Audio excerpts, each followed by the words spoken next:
Rising Telangana పేరుతోని తెలంగాణ ప్రభుత్వం 2 రోజులు గ్లోబల్ సమ్మిట్ను నిర్వహిస్తుంది.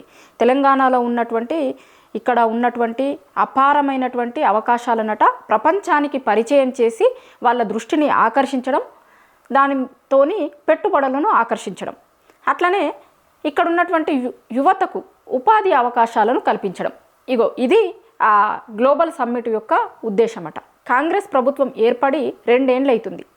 2 ఏళ్లలో ప్రజలకు ఇచ్చినటువంటి హామీలు, ప్రజలకు చేస్తాము అని చెప్పినటువంటి గ్యారంటీల విషయంలో పత్తా లేదు. కానీ ఇవాళ గ్లోబల్ సమ్మిట్ పేరుతోని ఒక దుబారా ఖర్చుకు తెలంగాణ ప్రభుత్వం తెరదీసింది అనేటువంటిది తెలంగాణలో ఉన్నటువంటి మేధావులు అంటున్నారు. దగ్గర 44 దేశాల వాళ్ళని పిలుస్తున్నారట. ఇప్పటికే మన పిఎం గారిని ఆహ్వానించిండు, మన మంత్రులు పోయి వేరే రాష్ట్రాల మంత్రులను ఆహ్వానించిర్రు. అట్లా 44 దేశాలలో దీంట్లో పార్టిసిపేట్ చేస్తున్నారు అని చెప్తున్నారు. అసలు ఎయిర్పోర్ట్ నుంచే ప్రచారం స్టార్ట్ చేస్తారట.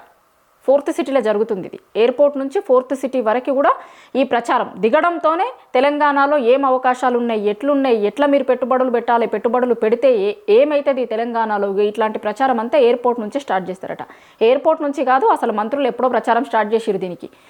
ఈ సమ్మిట్తోని మొత్తం తెలంగాణలో కొన్ని కోట్ల సంపదను సృష్టించబోతున్నాం, కొన్ని కోట్ల పెట్టుబడులు తెలంగాణకి రాబోతున్నాయి అని కాంగ్రెస్ ప్రభుత్వం చాలా రోజుల నుంచి ప్రచారం చేస్తూనే ఉంది. అయితే ఇక్కడ మేధావులు ఒక కీలకమైనటువంటి ప్రశ్న అడుగుతున్నారు.